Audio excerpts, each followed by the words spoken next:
ለዚህ ነው ጊዮኮሬሽ ከጨዋታው በኋላ ምን አለ በየዕለቱ ልምምድ ማን ነው ይቅርታ አርቴታ ከጨዋታው በኋላ ምን አለ ስለ ጊዮኮሬሽ በየዕለቱ ልምምድ ላይ የቡድን ጓደኞቹን በተሻለ ለመርዳት ዝም አለ ማለቱ አለ የተሻለ እንቅስቃሴ እንዲኖር መናገሩ መጮሁ ሐሳብ ማቅረቡ በዚህ የሚያሳየው ትጋት ይደንቀኛል አለ አርቴታ ይደንቀኛል ቪክቶርን ፊቱን ተመልክተ ስሜቱን መረዳት ያስቸግራል አለ አሰልጣኙ ሲናገር ምክንያቱም በቀጥታ አይንህን ያይሃል አለ ምን አይነት ስሜት ውስጥ እንዳለ ማወቅ አትችልም በከፍታም ሆነ በዝቅታ በስኬትም ይሁን በውድቀት ጊዜ ስሜቱ የሚቀያየር አይነት ተጫዋች አይደለም አፌክትድ አይሆንም ነው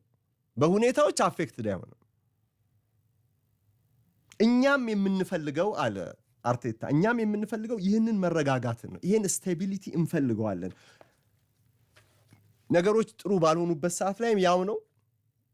ጎልም ባስቆጠረበት ጊዜ ያው ነው